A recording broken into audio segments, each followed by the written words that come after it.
রাতে ঘুমানোর আগে আল্লাহ এই দুটি নাম পাঠ করলে আপনি আল্লাহর কাছে যা চাইবেন আল্লাহ আপনাকে তার সাথে সাথে দান করবেন ইনশাআল্লাহ। যদি আপনি চাকরি চান তাহলে চাকরি পেয়ে যাবেন, ব্যবসায় সফল হতে চাইলে ব্যবসা সফল হবে, আপনি যদি ধনী হতে চান ধনী হতে পারবেন, আপনি যদি বিবাহ করতে চান তাহলে বিবাহের ব্যবস্থা হয়ে যাবে, যদি আপনি ভালোবাসা চান তাহলে ভালোবাসা পাবেন, যদি আপনি বিদেশে যেতে চান তাহলে বিদেশে যেতে পারবেন।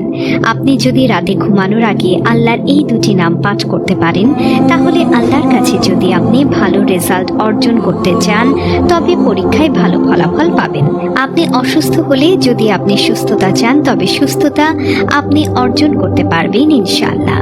আপনি যদি গুনাহ মাফের জন্য দোয়া করেন তবে গুনাহ মাফ হয়ে যাবে। আল্লাহর এই দুটি নাম এত ফজিলতপূর্ণ, এত গুরুত্বপূর্ণ, এত পাওয়ারফুল যে এই দুটি গুণবাচক নাম রাতে ঘুমানোর আগে পাঠ করে ঘুমালে আল্লাহ তাআলার রহমতে আপনি সুস্থতা লাভ করতে পারবেন ইনশাআল্লাহ।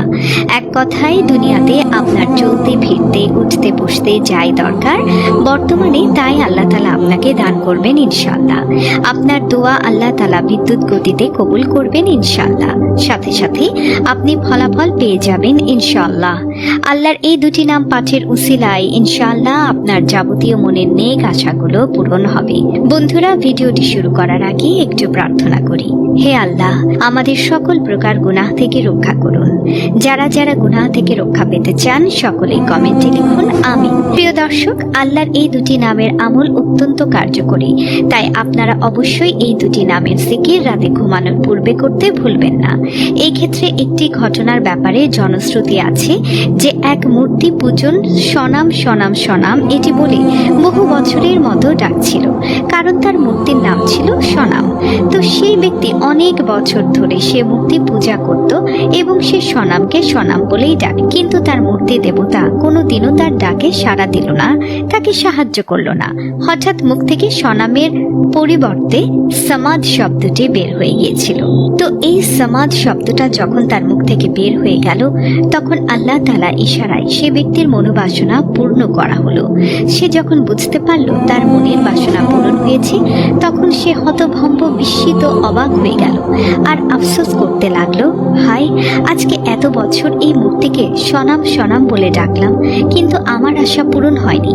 আজ হঠাৎ আমি সমাদ বলে ডাকলাম, যে নামটি আমি ইচ্ছে করেও ডাকিনি, ভুলবশত বের হয়ে গিয়েছে আমার মুখ থেকে। ভুলবশত বের হওয়ার সত্ত্বেও আমার আশা পূরণ হয়েছে, তাহলে নিশ্চয়ই এই নামের কোনো মাহাত্ম্য আছে। যখন তিনি জানলেন এটি মহান সৃষ্টিকর্তা আল্লাহ তাআলার একটি গুণবাচক নাম তখন তিনি নিশ্চিতভাবে বিশ্বাস করলেন যে তাহলে নিশ্চয়ই সকল কিছু স্রষ্টা একমাত্র সেই মহান আল্লাহ তাআলা, যিনি ছিলেন, যিনি আছেন, যিনি থাকবেন।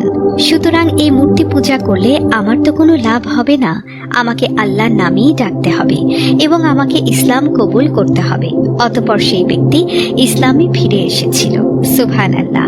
আল্লাহ কখন কাকে কিভাবে হেদায়েত দান করেন তা আল্লাহ তাআলাই একমাত্র ভালো জানেন। সুতরাং এই ঘটনাটি দ্বারা আমরা বুঝতে পারলাম আমরা যদি আল্লাহ তাআলাকে ডাকতে পারি আল্লাহর নাম ধরে তবে আল্লাহ তাআলা আমাদেরকে সাহায্য করবেন, সহযোগিতা করবেন ইনশাআল্লাহ। দর্শক, আল্লাহ পাক রব্বুল আলামিনের 99টি নাম রয়েছে, আপনার যেটা ভালো লাগে সেটাই আপনারা পড়তে পারবেন। আল্লাহ তাআলা নির্দিষ্ট করে কোনো নামের জিকির নির্ধারণ করে দেননি যে আপনি এই নামটি পড়তে পারবেন এবং এই নামটি পড়তে পারবেন না, এরকমটা নয়। বরং পবিত্র কুরআনে সূরা আরাফে আল্লাহ তাআলা পরিষ্কার করে দিয়েছেন, হে বান্দা, আমার 99টা সুন্দর সুন্দর নাম রয়েছে, যেটা তোমার পছন্দ হয় সেটা ধরেই আমাকে ডাকো। আপনারা যদি ইয়া রহমানু এটি পড়তে ভালো লাগে আপনি তাহলে ইয়া রহমানু এটি পড়বেন। আপনার যদি ইয়া গাফফারু পড়তে ভালো লাগে আপনি এটা পড়বেন। আপনার যদি ওয়াহাবু পড়তে ভালো লাগে আপনি তাহলে সেটা পাঠ করবেন। যেটা আপনার কাছে ভালো লাগবে, সহজ মনে হবে সেটাই আপনি পড়বেন। তো প্রিয় দর্শক, আল্লাহ তাআলার যে নামটা রাতে পাঠ করলে আপনার আশা আকাঙ্ক্ষা পূরণ হয়ে যাবে, আপনার দোয়া সাথে সাথে কবুল হয়ে যাবে, সেই নামটা হচ্ছে আল্লাহুস সামাদ অথবা ইয়া সামাদু আল সাহাদু। সুপ্রিয় দর্শক, এই নামটি আল্লাহ তাআলার একটি সিফাতি নাম এবং এই নামটি সূরা ইখলাসের মধ্যে রয়েছে। সূরাতুল ইখলাস পবিত্র কুরআনুল কারীমের 112 নম্বর সূরা। আল্লাহুস সামাদ এই নামটির অর্থ হচ্ছে আল্লাহ অমুখাপেক্ষী বা আল্লাহ তাআলা কারো মুখাপেক্ষী নন। তিনি একক, তার কোনো শরীক নেই। সমস্ত সৃষ্টি আল্লাহর মুখাপেক্ষী, কিন্তু তিনি কারো মুখাপেক্ষী নন। সুপ্রিয় দর্শক, আল্লাহর এই নামটি যে পদ্ধতিতে পাঠ করলে আপনার আশা আকাঙ্ক্ষা পূরণ হবে, রাতে ঘুমানোর আগে পাঠ করলে সেই নিয়মটি হচ্ছে, আপনি যখন রাতে বিছানায় ঘুমাতে যাবেন, সমস্ত কাজ শেষ করে তখন প্রথমে 3 বার দুরুদে ইব্রাহিম পাঠ করবেন। দুরুদে ইব্রাহিম হলো নামাজের শেষ বৈঠকে আত্তাহিয়াতু পাঠ করার পর যে দুরুদটি পাঠ করতে হয় সেটি হলো দুরুদে ইব্রাহিম। এই দুরুদটি আপনি 3 বার পাঠ করবেন। তারপর আল্লাহ তাআলার নাম ইয়াস সামাদু অথবা আল্লাহুস সামাদ, এটি আপনি 101 বার পাঠ করবেন বা তার বেশিও পাঠ করবেন। তারপর আবারও 3 বার দুরুদে ইব্রাহিম পড়বেন। তারপর আপনার মনের মধ্যে যে আশা রয়েছে সে আশা আল্লাহকে বলবেন যে, হে আল্লাহ, আমার অমুক আশা অমুক ইচ্ছা আপনি পূরণ করে দিন, বা আমার এটা দরকার, আপনি আমাকে তা দান করুন, অথবা আমার যে ঋণ রয়েছে সেই ঋণ পরিশোধ করার যথার্থ উপায় বের করে দিন এবং ঋণ পরিশোধ করার সামর্থ্য দান করুন। এভাবে আল্লাহ তাআলার নাম পাঠ করে আল্লাহর কাছে এভাবে দোয়া করবেন। এখন আপনি চাইলে আরেকটি নামের জিকির করতে পারেন, ইয়া সামিউ। এই নামটিও পাঠ করা খুবই সহজ। এই নামের অর্থ হলো হে শ্রবণকারী, বা যিনি মানুষের দুঃখ, মানুষের কষ্ট, মানুষের অভাব অভিযোগের কথা সবকিছু শুনে থাকেন, দেখে থাকেন, তিনিই হলেন ইয়া সামিউ, এবং সেই অনুযায়ী তিনি ব্যবস্থা নিয়ে থাকেন। আল্লাহ তাআলার এই নামটি যদি আপনি রাতে ঘুমাতে যাওয়ার আগে কমপক্ষে 3 বার এবং সময় থাকলে এটিও 101 বার পড়বেন, তাহলে আপনার আশা আকাঙ্ক্ষা পূরণ হতে পারে। আপনি যদি পারেন, আপনার পক্ষে সম্ভব হলে আল্লাহ তাআলা এই গুণবাচক নাম অর্থাৎ ইয়া সামিউ, ইয়া সামাদু এবং আল্লাহুস সামাদ প্রত্যেকটি 101 বার করে পাঠ করবেন। উক্ত নামগুলো বিজোড় সংখ্যা হিসেবে পাঠ করবেন এবং হাতে সময় থাকলে 101 বার বা তার বেশি পাঠ করবেন এবং এর আগে 3 বার করে সর্বমোট 6 বার দুরুদে ইব্রাহিম পাঠ করবেন। আল্লাহর 99 নামগুলোর ফজিলাত অপরিসীম। আল্লাহ শব্দটি উচ্চারণ করলেই মনে এক ধরনের প্রশান্তি অনুভব হয়। পবিত্র কোরআন ও হাদিস মতে আল্লাহর 99টি গুণবাচক নাম রয়েছে।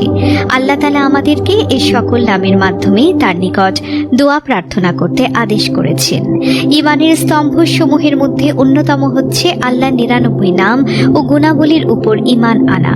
এছাড়াও রুকুনগুলোর মধ্যে আরো হচ্ছে মহান আল্লাহর অস্তিত্বের প্রতি ঈমান, তিনিই আমাদের রব, তার প্রভুত্বের উপর ঈমান, তিনিই আমাদের স্রষ্টা, একমাত্র আল্লাহর ইবাদত করতে হবে, তার উপর ঈমান। তাওহীদের 3 প্রকারের মধ্যে একটি নাম ও গুণের ক্ষেত্রে আল্লাহ তাআলাকে এক ও অদ্বিতীয় মানা। তাওহীদ 3 প্রকার হলো তাওহীদুর রুবুবিয়্যাহ, প্রভুত্বের একত্ব; তাওহীদুর উলুহিয়্যাহ, ইবাদতের ক্ষেত্রে একত্ব; তাওহীদুর আসমা ওয়াস সিফাত, নাম ও গুণের ক্ষেত্রে একত্ব। আসমা ওয়াস সিফাতের গুরুত্ব অপরিসীম। মানুষ প্রতিনিয়ত নানা রকম কষ্ট, ক্লেশ, পেরেশানি, দুশ্চিন্তা ও জটিল বিষয়ের সম্মুখীন হয়ে পড়ে। তখন সে আশ্রয় নেবে আল্লাহর রহমতের ছায়ায়। সে ছায়া পড়ে আছে আল্লাহর নানা সিফাতি বা গুণবাচক নামের তাৎপর্যের মধ্যে। ইসলামে আল্লাহর নাম ও গুণাবলীর উপর পূর্ণ জ্ঞান না থাকলে তা কোনো ব্যক্তিকে মুমিন এবং পরিপূর্ণভাবে আল্লাহর ইবাদত করার সুযোগ দেয় না। এছাড়াও সহিহ মুসলিমে বর্ণিত, যে ব্যক্তি 99টি গুণবাচক নাম মুখস্থ করবে এবং সর্বদা পড়বে, সে অবশ্যই বেহেশতে প্রবেশ করবে।